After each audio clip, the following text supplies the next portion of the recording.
Desde sus comienzos, el cine ha sido una herramienta poderosa para narrar historias que conectan con lo más profundo de la experiencia humana: el amor, la muerte, el miedo, la redención y sobre todo la fe.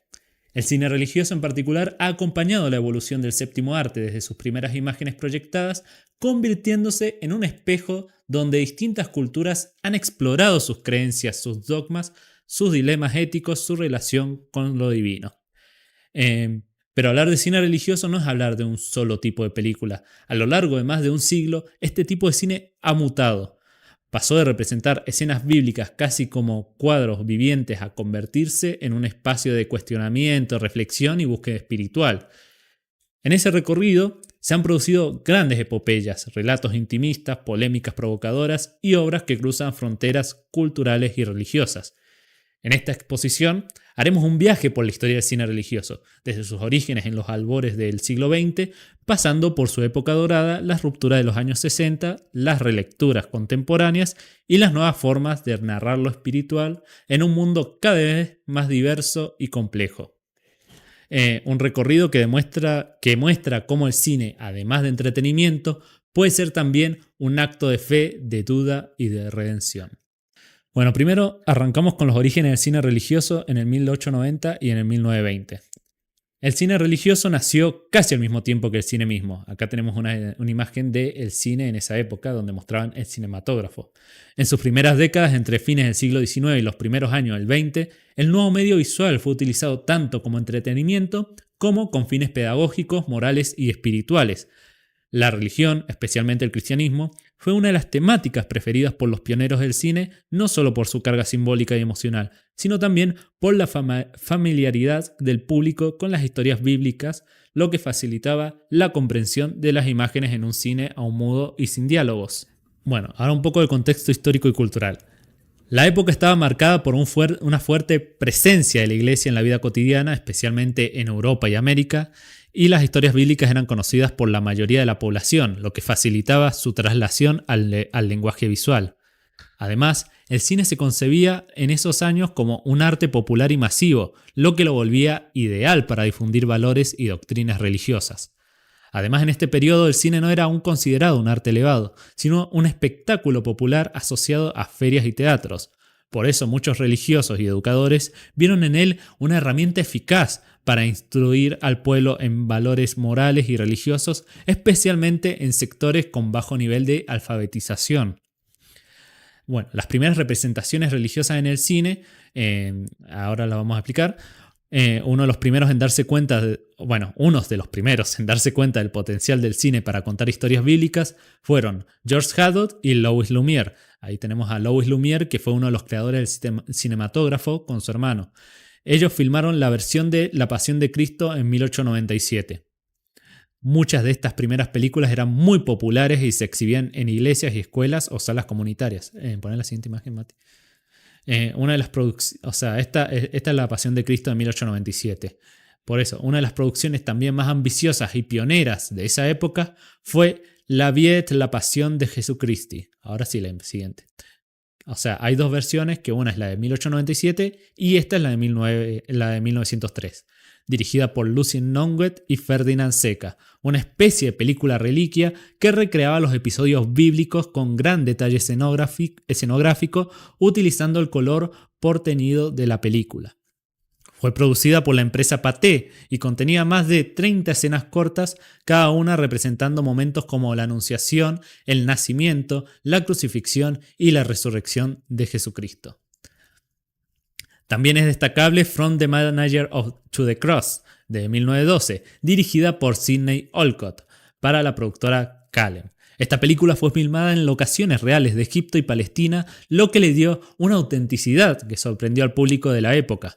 Fue una de las primeras películas en narrar de manera completa la vida de Jesús y tuvo un gran impacto en Estados Unidos.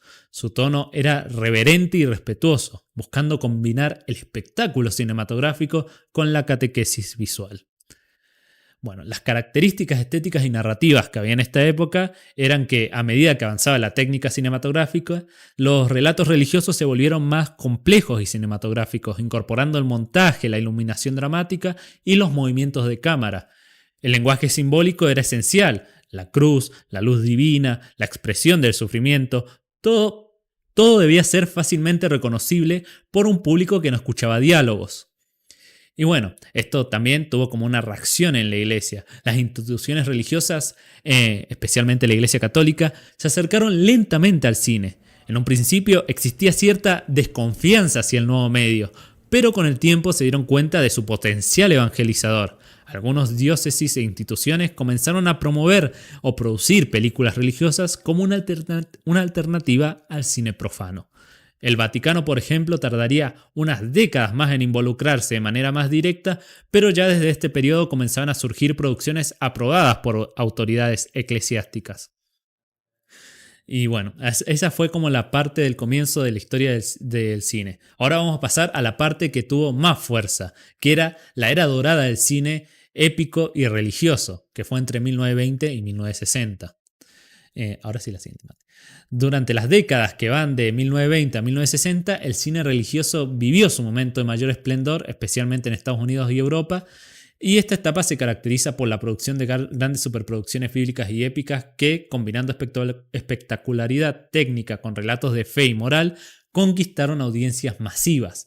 Poneme la siguiente, Mati, porque esta era la de la anterior. Bien. Joder. La religión se convirtió en una excusa perfecta para desplegar la maquinaria hollywoodense a todo nivel. Grandes presupuestos, escenografías imponentes, vestuarios fastuosos y efectos especiales que para la época eran asombrosos. Bueno, más o menos les voy a dar un poco de contexto histórico y cultural que hubo en esta época. El auge del cine épico y religioso no puede entenderse sin el contexto social y cultural de mediados del siglo XX. Por un lado veníamos de las consecuencias de la Primera Guerra Mundial y más adelante de la Segunda. En ambos casos el cine religioso funcionó como refugio espiritual en tiempos de incertidumbre.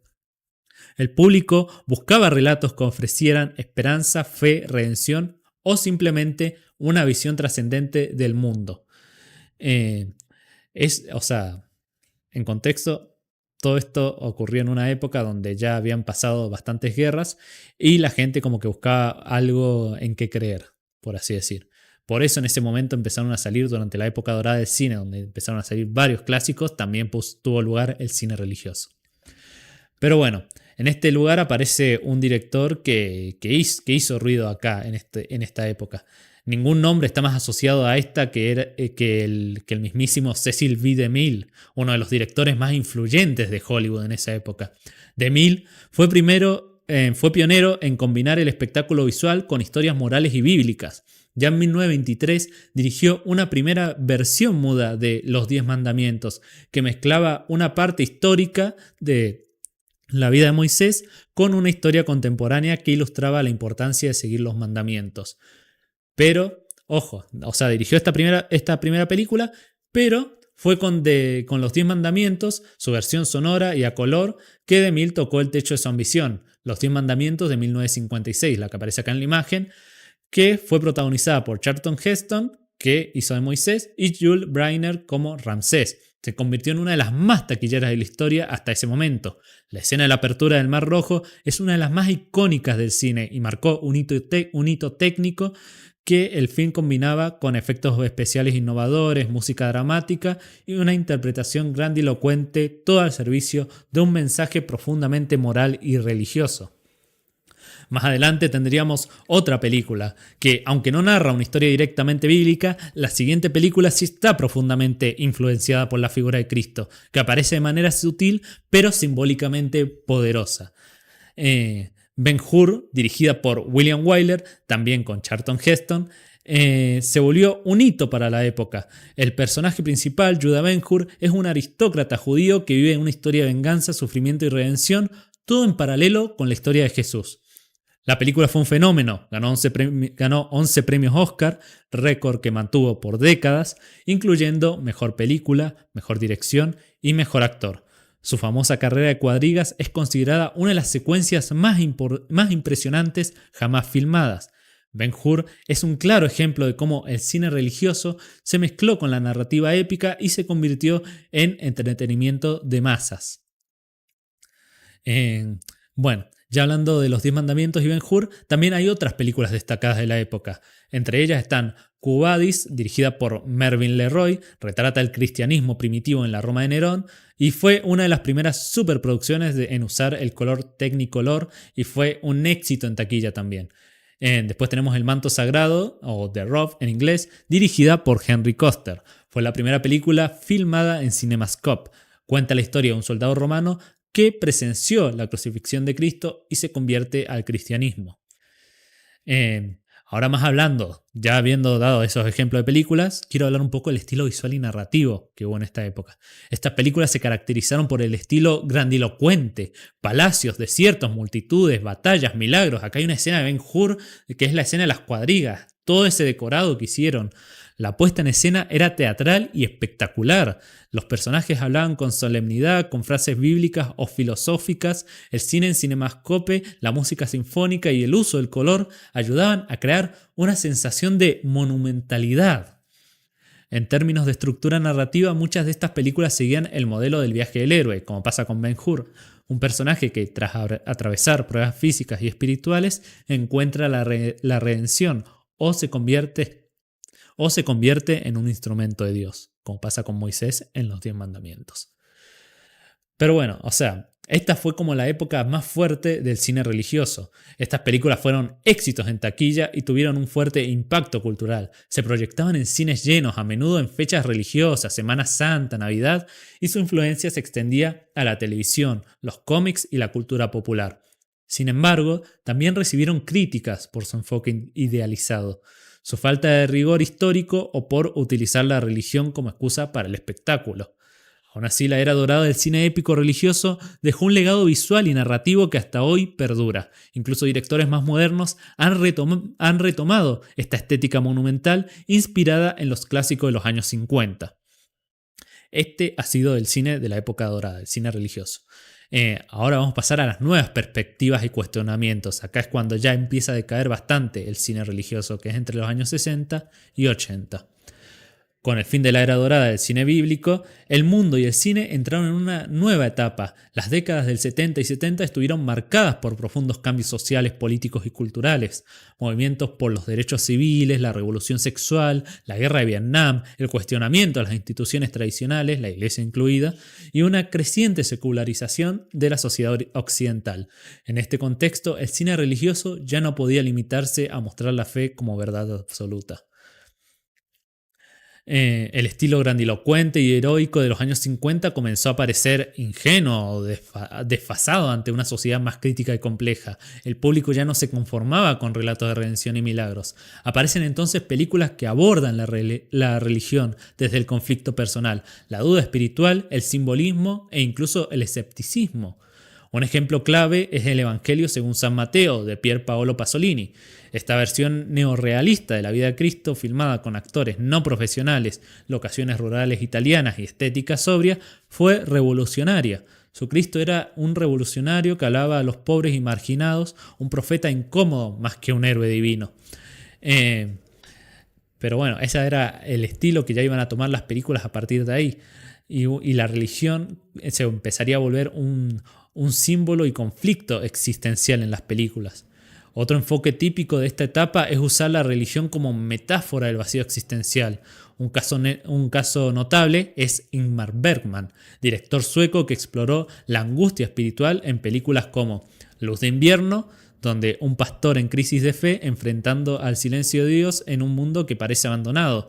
El silencio, donde Dios no aparece y la incomunicación domina, y El séptimo sello, aunque anterior al periodo, es fundacional para esta mirada. Un caballero regresa a las cruzadas y juega una partida de ajedrez con la muerte mientras se pregunta por el sentido de Dios y la vida. Estas obras no niegan lo religioso, pero lo confrontan desde la duda, desde una visión humana y trágica de la existencia. En esta época ya como que la figura de Jesús también es reinterpretada, por así decir. Estos ya son ejemplos de películas religiosas, pero ¿qué pasa con la figura de Jesús? Bueno, le dan otra interpretación que ya es como que, eso sí como que ofende más a la iglesia en sí, porque ya va cambiando la mirada que se tenía a diferencia de la época dorada. Durante este periodo también aparecen versiones más transgresoras de la vida de Jesús e inspiradas en su figura. Un caso que generó polémica es Jesucristo Superstar, adaptación del musical de Broadway ambientada en el siglo XX con estética hippie, música rock y coreografías modernas. Presentaba un Jesús más humano, atrapado por la fama y los conflictos personales. La figura de Judas, lejos de ser un simple traidor, aparece como alguien que duda, que se pregunta por las decisiones de su maestro, incluso con cierta razón. O sea, te da una imagen bastante distinta del Cristo que habíamos visto anteriormente.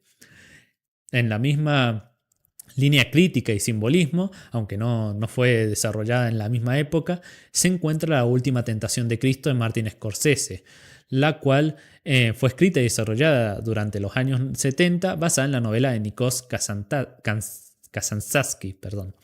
La película humaniza radicalmente a Jesús, mostrándolo luchando con deseos, dudas y miedo. Aunque su estreno fue posterior, su concepción está en sintonía con este nuevo clima de interpretación que había en esta época. Después, ya viendo que la imagen de Cristo se había vuelto esto, empezaron a salir como otras herramientas de crítica, por así decir. Y acá es cuando salió la sátira en el cine religioso. Una de las formas más provocadoras de abordar lo religioso en esta época fue el humor y la parodia. Acá es cuando sale La vida de Brian, de Monty Python. Es probablemente el ejemplo más icónico que hay de sátira del cine religioso.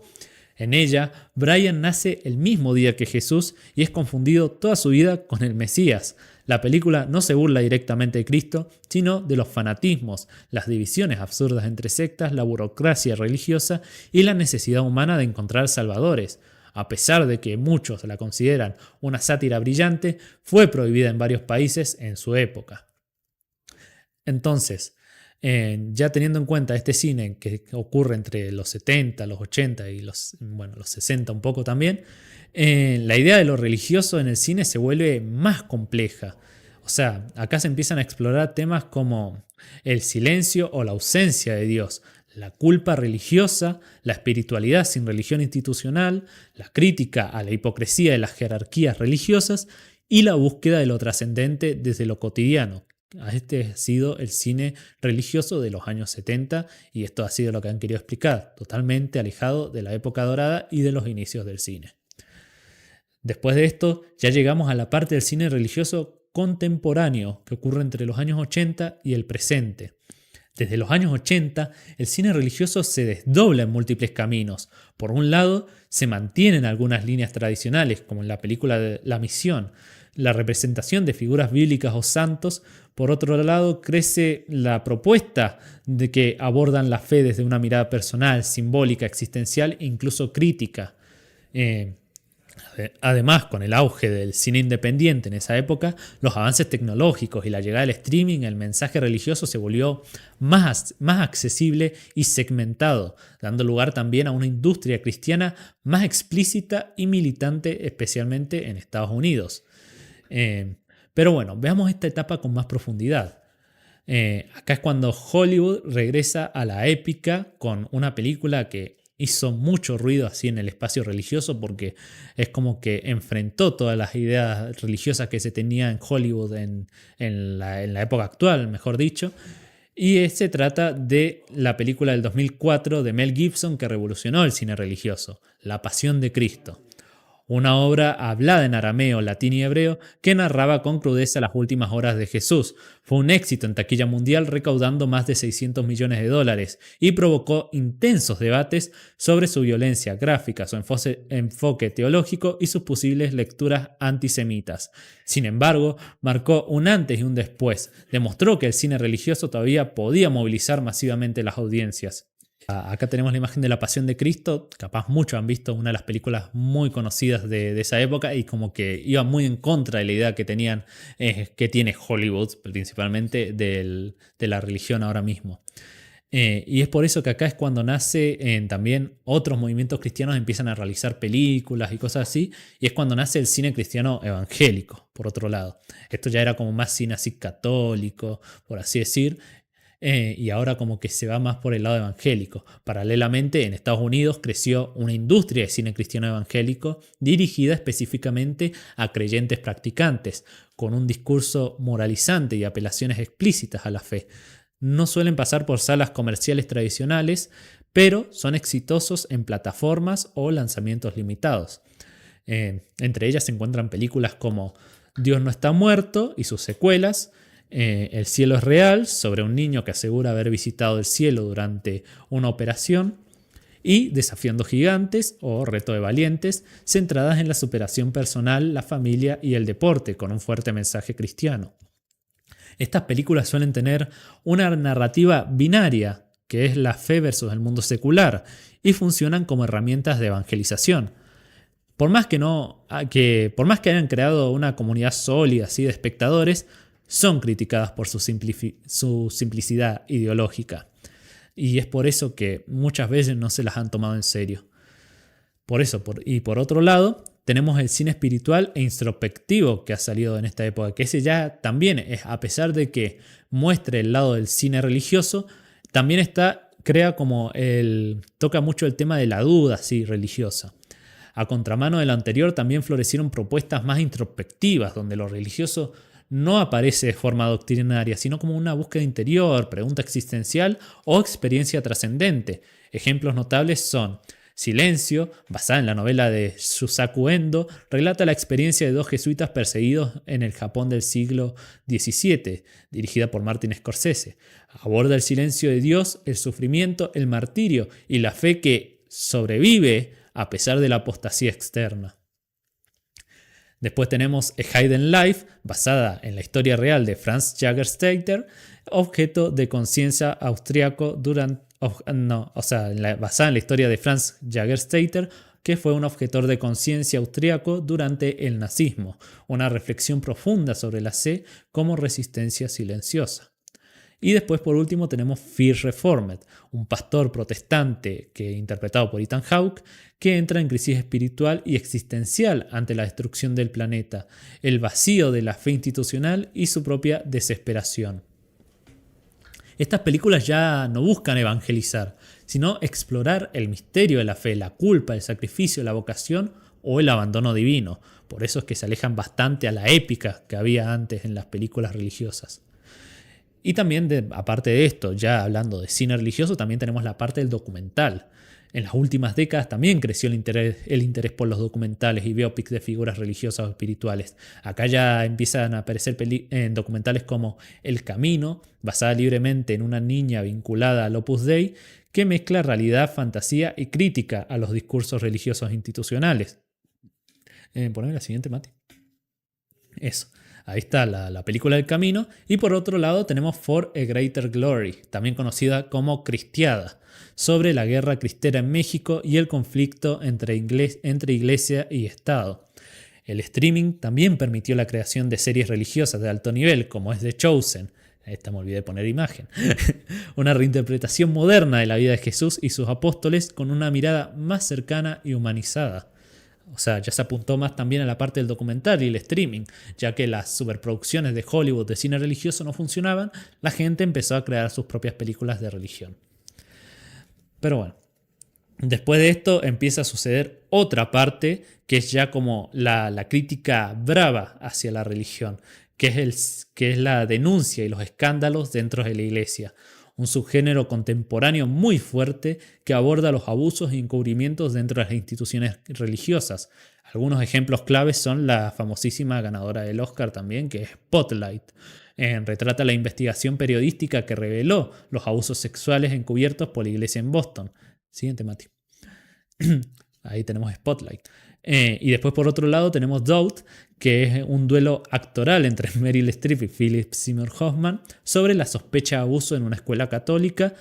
Y por último tenemos Filomena, basada en una historia real que denuncia cómo las monjas en Irlanda obligan a madres solteras a dar en adopción a sus hijos. Estas películas como que te hacen creer que no atacan la fe, pero que sí es cierto que se oponen en cuestión al poder institucional, el silencio cómplice y la desconexión entre doctrina y humanidad. Y es como que ya hay un ataque más directo a la iglesia y se desconecta totalmente del cine religioso. Pero bueno, ahora ya habiendo contado todo esto del cine religioso, la conclusión es que El cine religioso, alguna vez columna vertebral de las grandes producciones de Hollywood y parte esencial del imaginario colectivo, ha ido perdiendo peso e influencia en la industria cinematográfica contemporánea. Aquellas grandes epopeyas bíblicas o relatos profundamente espirituales que marcaban a generaciones hoy son una rareza. En su lugar, proliferan discursos más seculares o fragmentados, donde la religión aparece apenas como fondo cultural o motivo de conflicto, pero no como centro narrativo. A pesar de esto, cada tanto aparecen películas que intentan recuperar esa esencia.